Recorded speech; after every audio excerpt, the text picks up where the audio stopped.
The Senate will come to order. I ask everyone present to please rise and recite the Pledge of Allegiance. I pledge allegiance to the flag of the United States of America and to the republic for which it stands, one nation, under God, indivisible, with liberty and justice for all. In the absence of clergy, let us bow our heads in a moment of silent reflection or prayer.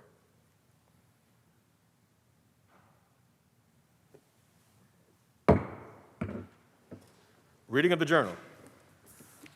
In Senate, Monday, March 8, 2021, the Senate met pursuant to adjournment. The Journal of Sunday, March 7, 2021 was read and approved. On motion, the Senate adjourned. Without objection, the Journal stands approved as read. Presentation of petitions. Messages from the Assembly. Messages from the Governor. Reports of standing committees. Reports of select committees. Communications and reports from state offices. Motions and resolutions. Senator Gianaris. Mr. President, I offer amendments to the following third reading calendar bills sponsored by Senator Gianaris, page 10, calendar 186, Senate 166, and by Senator Kaplan. Page 27, calendar 473, Senate 4704. The amendment is received and the bill shall retain its place on the third reading calendar. Can we take up the calendar at this time? The Secretary will read. Calendar number 198, Senate Print 1633 by Senator Scoop is an act to amend the executive law. Read the last section. Section 2, this act shall take effect immediately. Call the roll. Addabbo, Gianaris, Kruger, Ork, Stewart, Cousins, White. Announce the results. In relation to calendar 198, voted in the negative, Senator Lanza, ayes 60, nays 1. The bill is passed. Calendar number 199, Senate Print 2884 by Senator May, an act to amend the executive law. Read the last section. Section 3, this act shall take effect on the 120th day and shall become a law. Call the roll. Addabbo, Gianaris, Kruger, Ork, Stewart, Cousins, White. Announce the results. In relation to calendar 199, voted in the negative, Senators Felder and Lanza, ayes 59, nays 2. The bill is passed. Calendar number 223, Senate Print 1187 by Senator Gianaris, an act to amend the insurance law. Read the last section. Section 2, this act shall take effect January 1st, 2023. Call the roll. Addabbo, Gianaris, Kruger, Ork, Stewart, Cousins, White. Announce the results. Ayes 61. The bill is passed. Calendar number 308, Senate Print 2115 by Senator Bailey, an act to amend the penal law. Read the last section. Section 2, this act shall take effect immediately. Call the roll. Addabbo, Gianaris, Kruger, Ork, Stewart, Cousins, White. Announce the results. Ayes 61. The bill is passed. Calendar number 361, Senate Print 2623 by Senator Jackson, an act to amend the labor law. Read the last section. Section 2, this act shall take effect immediately. Call the roll. Addabbo, Gianaris, Kruger, Ork, Stewart, Cousins, White. Announce the results. In relation to calendar 361, voted in the negative, Senator Lanza, ayes 60, nays 1. The bill is passed. Calendar number 362, Senate Print 2928A by Senator Addabbo, an act to amend the workers' compensation law. Read the last section. Section 3, this act shall take effect on the 1st of January. Call the roll. Addabbo, Gianaris, Kruger, Ork, Stewart, Cousins, White. Announce the results. In relation to calendar 362, voted in the negative, Senator Lanza, ayes 60, nays 1. The bill is passed. Calendar number 429, Senate Print 33 by Senator Kaplan, an act to amend the State Administrative Procedure Act. Lay the bill aside. Calendar number 479, Senate Print 3563 by Senator Breslin, an act to amend the insurance law. Read the last section. Section 2, this act shall take effect immediately. Call the roll. Addabbo, Gianaris, Kruger, Ork, Stewart, Cousins, White. Announce the results. Ayes 61. The bill is passed.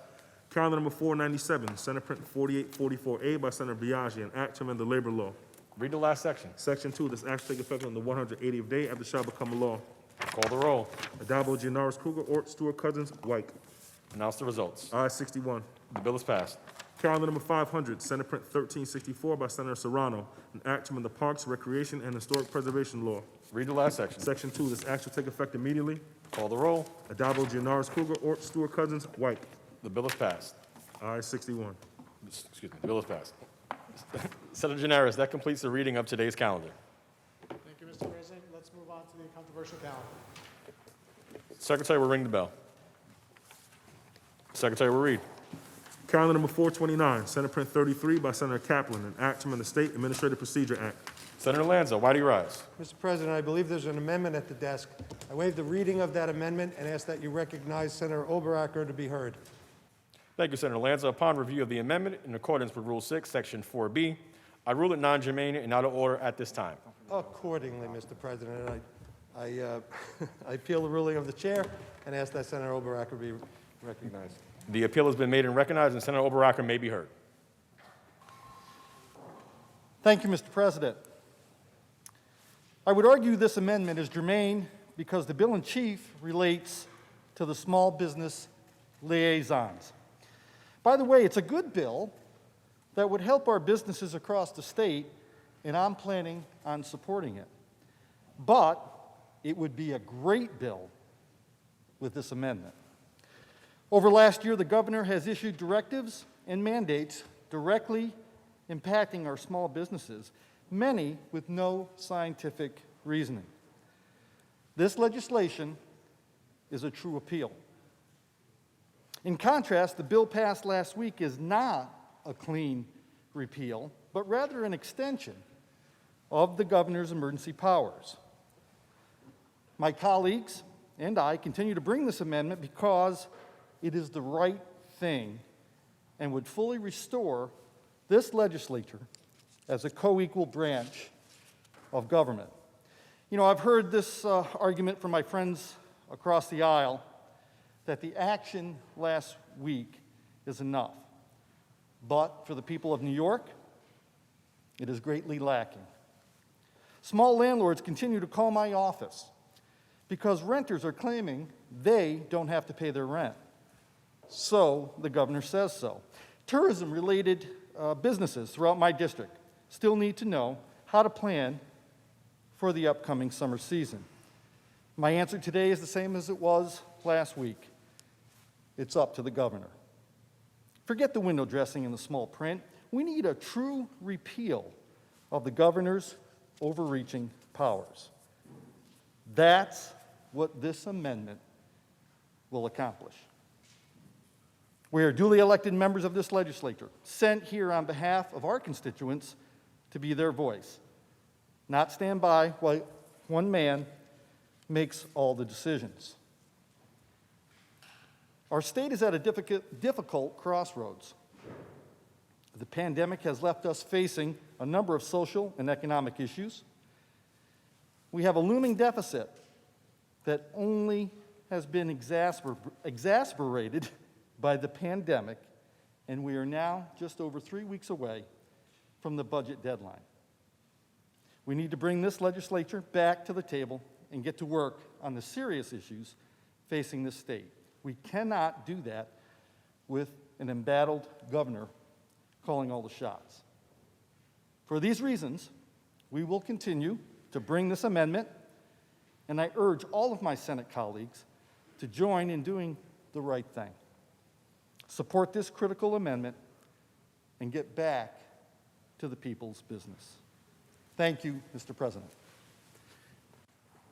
Thank you, Senator Oberacker. I want to remind the House that the vote is on the procedures of the House and the ruling of the chair. Those in favor of overruling the chair signify by saying aye. Request of show of hands.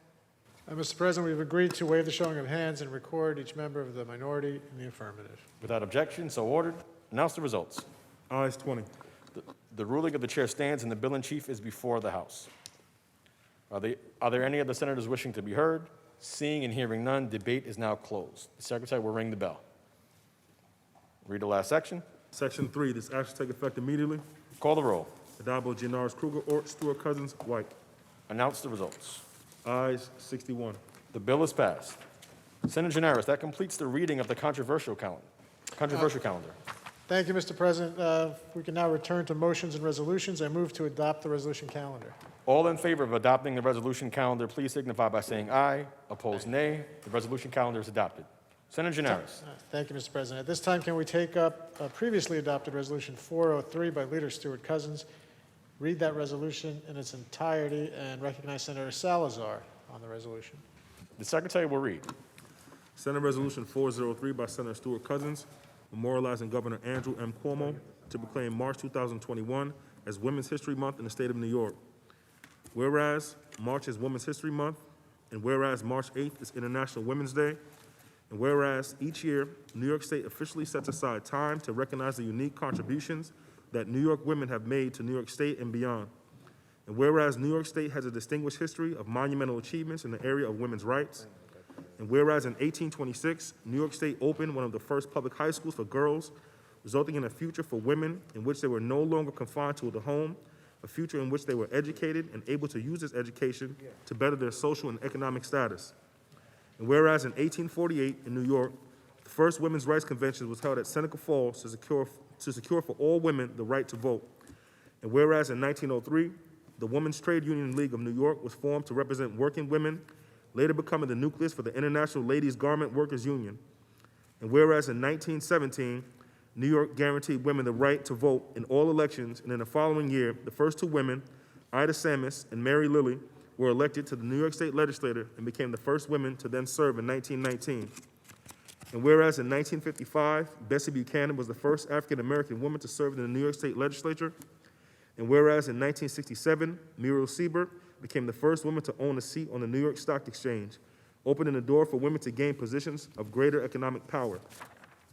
And whereas in 1968, New York State Assemblywoman Shirley Chisholm became the first black woman elected to Congress, and in 1972, she ran for the President of the United States, another first for black women. And whereas in 1970, New York City was the site of the first women's strike for equality, in which 50,000 people marched for equal rights. And whereas in 1978, Olga Mendez became the first Latina woman to serve in the New York State Legislature. And whereas in 1983, New York State women legislators established a Legislative Women's Caucus to improve the participation of women in all areas of government, supporting issues that benefit women and provide a network of support for women in the state legislature. And whereas in 2007, Ellen Young was the first Asian American woman to serve in the New York State Legislature. And whereas in 2009, New Yorker Sonia Sotomayor became the first Hispanic justice appointed to the United States Supreme Court. And whereas in 2015, New Yorker Loretta Elizabeth Lynch was appointed as Attorney General of the United States, becoming the first African-American woman to serve in this esteemed position. And whereas New York has been the home of many extraordinary women who have led society to a better future. Elizabeth Cady Stanton and Susan B. Anthony led the campaign for women's suffrage. Sojourner Truth spoke out for the abolition of slavery and for suffrage for all women. And whereas Carrie Chapman Catt became the first president of the League of Women Voters, Emma Willard opened the first endowed institution for the education of women, civil surgeon Dr. Mary E. Walker was the only woman ever awarded the Congressional Medal of Honor. Harriet Tubman was an abolitionist who led slaves to freedom by way of the Underground Railroad in the 19th century. And whereas Elizabeth Blackwell and Belva Lockwood were the first women in the fields of medicine and law, pioneer birth control educator and advocate Margaret Sanger established a research center in New York City. And whereas Emma Goldman founded the Free Speech League, which led to the American Civil Liberties Union. Humanitarian Eleanor Roosevelt served as United States delegate to the United Nations. And whereas New Yorker Edith Windsor fought to expand marriage equality in the United States prior to the Marriage Equality Act of New York, which became law in 2011. And whereas civil rights lawyer and New York State Senator Constance Baker Motley became the first black woman to sit on the U.S. District Court in New York. And there have been so many more known and unknown women who champion rights and opportunity for all. And whereas New York State has hosted many conventions, campaigns, and events of the women's rights movement, from the 1848 convention at Seneca Falls to the 1999 Berkshire Conference of Women Historians, which was held to improve the status of women in history and in the historical professions. And whereas 50% of statewide elected officials are women, and for the first time, a woman has been elected Attorney General in the state of New York. And whereas 2021 marks the 101st anniversary of the 19th Amendment, which guaranteed women the right to vote in the United States. And whereas today, 73 women serve in the New York State Legislature, making up 34% of the seats, holding leadership positions in both houses, and bringing the diverse experiences of women into law and public policy. Now, therefore, be it resolved that this legislative body pause in its deliberations to memorialize Governor Andrew M. Cuomo to proclaim March 2021 as Women's History Month in the state of New York, and be it further resolved that copies of this resolution, suitably engrossed, be transmitted to the Honorable Andrew M. Cuomo, Governor of the state of New York, and the Legislative Women's Caucus of New York State. Senator Salazar on the resolution. Thank you, Madam President. We began this week with people all around the world recognizing International Women's Day, as well as the month of March as Women's History Month. While International Women's Day is observed across the globe, its roots are traced back to New York. The very first National Women's Day commemorated the direct action taken by workers in 1908 when 15,000 women marched through New York City demanding shorter work hours, better pay, and voting rights. This resolution today to recognize Women's History Month, introduced by Majority Leader Andrea Stewart-Cousins, is a reminder to me as a young woman, a Latina woman serving in the state Senate, of the women who came before us. We honor the women who made it possible for women like myself to be legislators today. It was a collective of Black feminists, the Combahee River Collective, who wisely stated, "The major source of difficulty in our political work is that we are not only fighting oppression on one front or even two, but instead to address a whole range of oppressions." These words remain true in our world today and underscore why it is remarkable that in the Senate we have the privilege of witnessing the leadership every day of not only the first woman, but the first Black woman to serve as the Senate Majority Leader in the history of our state. The struggle for truly complete gender equity will only succeed if it is an intersectional struggle to overcome the oppressions recognized by the Combahee River Collective. As legislators, we can understand this Women's History Month resolution as a call to action in our daily lives and in our work together.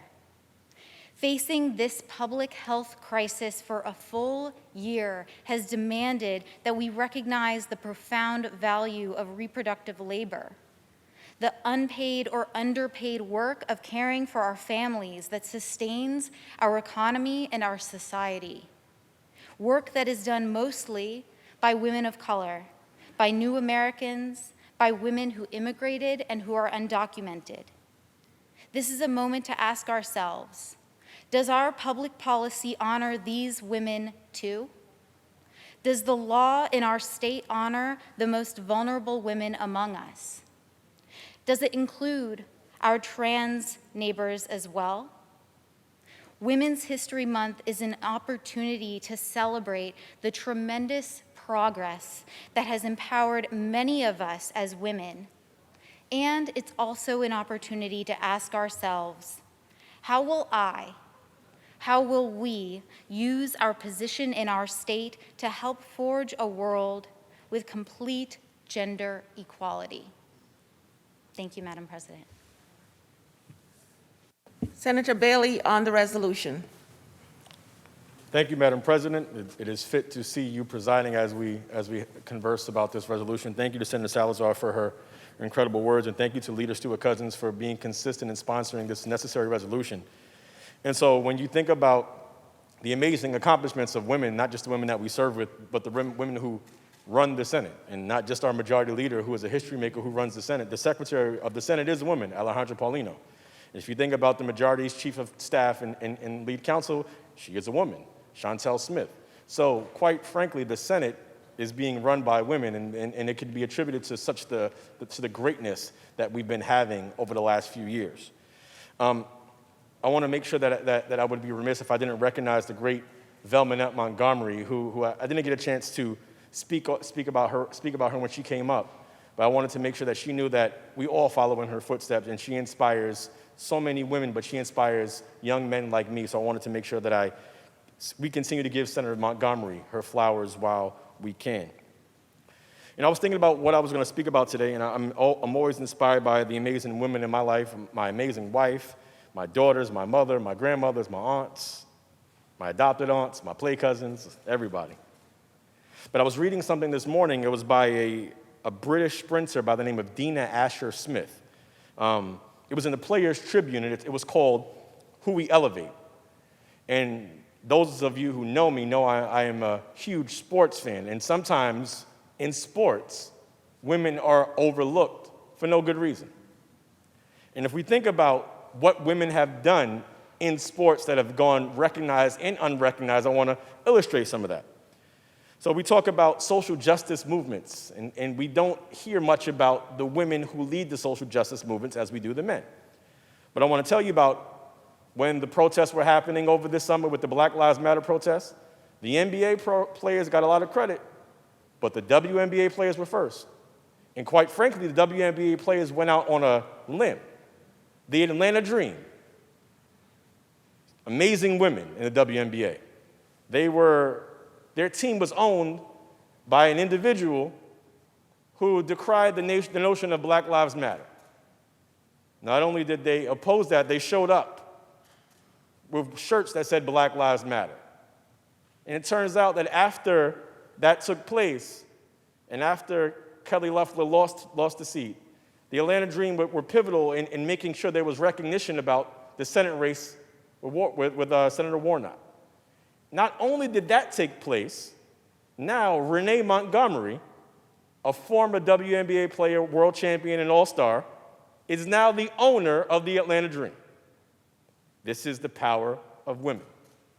Maya Moore, one of the greatest basketball players of all time, in the midst of a Hall of Fame basketball career, she stopped. The reason why she stopped was because she wanted to pursue justice, the exoneration of Jonathan Irons.